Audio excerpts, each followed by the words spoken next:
Back my students, इसके पहले हमने कल ही आपको बताया था मनी की फॉर्म ऑफ मनी बताई थी आपको। उसी के टाइप से चलते हैं। आपको एक डिफरेंस और पूछ लेता है कि what is narrow money and broad money. तो जरा सोचिए, नैरो मनी यानी कोई छोटी मुद्रा के बारे में बात कर रहा है और ब्रॉड मनी यानी कोई बड़ी मुद्रा के बारे में बात कर रहा है।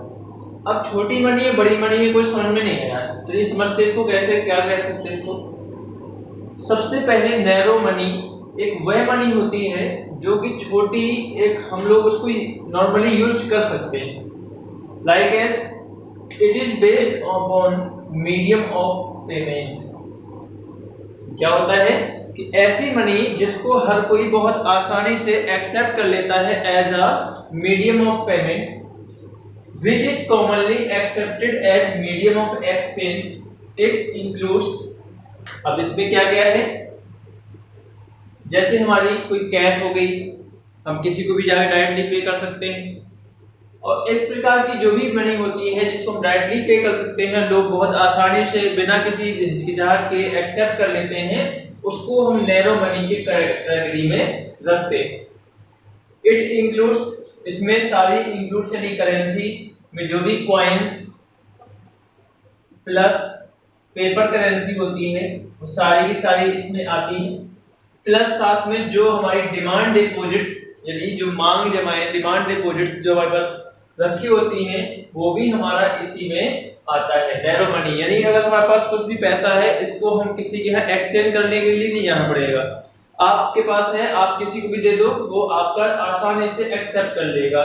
तो आपका देखा कि आपके पास दो प्रकार की करेंसी थी, एक थी इंक्लूड ऑल टोटल करेंसी यानी पेपर और कॉइन्स प्लस डिमांड डिपॉजिट्स। अब डिमांड डिपॉजिट्स कहाँ रहती हैं? आपकी मोस्टली बैंक्स के पास रहती हैं, जो कमर्शियल बैंक होती हैं उनके पास रहती हैं।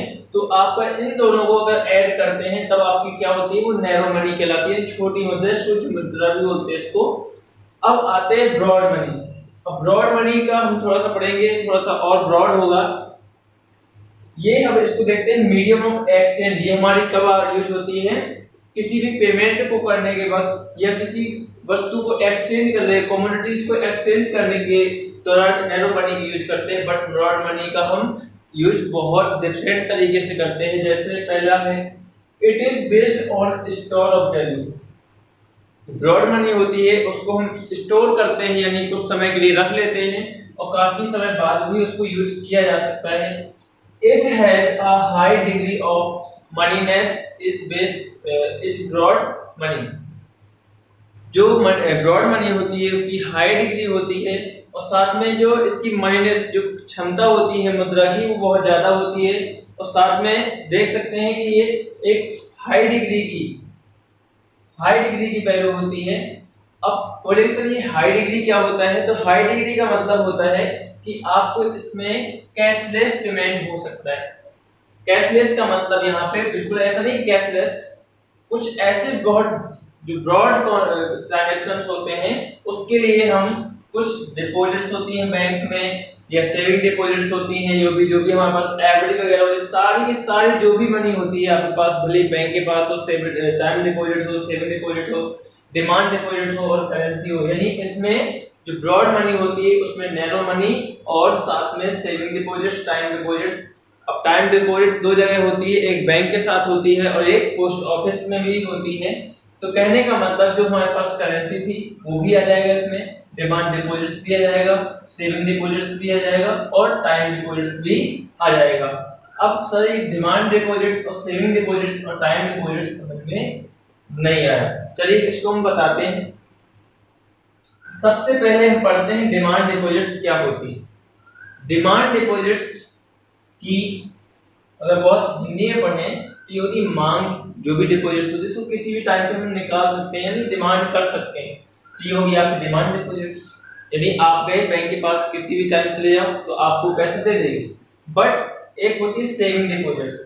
सेविंग डिपॉजिट्स हम कुछ समय के लिए एक सेव करके रखते हैं जिसको कुछ टाइम तो नहीं उसमें फिक्स रहता है, बट लेकिन इसको सेव किए रहते हैं। और ये भी ऐसा होता है कि इसको कुछ टाइम तक हमें अगर यूज करना है तो उसको फिर मांग सकते हैं सेविंग डिपॉजिट में। लेकिन जो टाइम डिपॉजिट्स होता है ये एक तरह का एफडी होता है, एफडी यानी फिक्स्ड भी होता है कि आप 1 ईयर 2 ईयर 3 ईयर 5 ईयर जितने टाइम के लिए आप वो बैंक में बोल के या रिटर्न में दे के देते हो कि मुझे ये पैसा 1 लाख रुपीस आप 1 साल के लिए फिक्स्ड कर रहे हो, इसके पहले हमें नहीं यूज करना है। तो टाइम डिपॉजिट एक ऐसा ही डिपॉजिट होता है, ये भी जमा ही होता है बैंक के पास, लेकिन ये इसमें एक आपकी मतलब एक रूल है कि आप विदाउट टाइम ओवर के इसको निकाल नहीं सकते हो। इस प्रकार के सारे डिपॉजिट्स होते हैं जो आप बैंक के पास रखते हो। तो आप नैरो मनी और ब्रॉड मनी के डिफरेंस को समझे होंगे। नैरो मनी का मतलब होता है कुछ छोटी जो आपकी एक मीडियम ऑफ एक्सचेंज होती है, नॉर्मली आपको कॉमनली एक्सेप्ट कर ली जाती है, बट जो ब्रॉड मनी होती है उसके लिए आपको थोड़ा सा और ब्रॉड सोचना पड़ता है, जिसमें से आपकी करेंसी और डिमांड डिपॉजिट्स तो आती ही आती है, साथ में सेविंग डिपॉजिट्स और टाइम डिपॉजिट्स विद बैंक के साथ भी टाइम डिपॉजिट्स हो सकता है और पोस्ट ऑफिस के साथ भी टाइम डिपॉजिट हो सकता है। अब ये तो बात थी नैरो मनी और ब्रॉड मनी की। अब आते हैं एक डिफरेंस और भी पूछा जाता है, मनी एंड नियर मनी। अब मनी क्या है और मनी के कुछ नियर और भी आइटम्स होते हैं, क्या उसको भी हम मनी कह सकते हैं। जैसे आपने कहा कि भाई हमारे पास एक चेक है, शेयर है या बॉन्ड है, तो ये क्या है, इसको भी मनी कह सकते हैं। कहना तो चाहिए क्योंकि वो भी कहीं ना कहीं आपको पैसा ही है। अब पैसा कैसे है देखते हैं। मनी जो होता है आपने पहले ही पढ़ चुके हैं कि मीडियम ऑफ एक्सचेंज होता है, legal sanction of law of land, यानी आपको गवर्नमेंट इसके लिए लीगल सैंक्शन देती है, लीगल रूल देती है कि आप किसी को भी दोगे वो इसको एक्सेप्ट तो करेगा ही करेगा, ठीक है, ये आपका अधिकार है। अगर बाय द वे अगर करेंसी बैन हो जाती है तो उसका भुगतान आपको आरबीआई करता है, इसकी रिस्पांसिबिलिटी किसको कौन लेता है, आरबीआई लेता है। उसमें आपने देखो करेंसी में कि मैं धारक को इस प्रकार से लिखा रहता है इतना पे करने का प्रॉमिस करता हूं, इस प्रकार से आपको ये मिल जाएगा। फिर है मनी होती है, इट्स रिफर्स टू कॉइंस हो सकते हैं, पेपर करेंसी हो सकती है और डिमांड डिपॉजिट्स भी हो सकती है। यानी मनी जो होती है आपकी ये 3 फॉर्म में हो सकती है, तो ये बहुत ही लिक्विड फॉर्म ऑफ मनी होती है।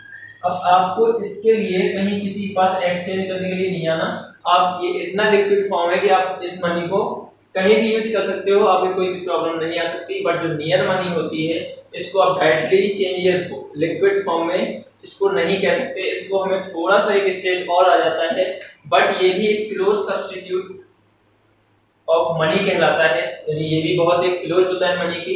It can be easily converted into the form of cash. जो आपकी नियर मनी होती है इसको हम बहुत ही आसानी से कैश में कन्वर्ट किया जा सकता है।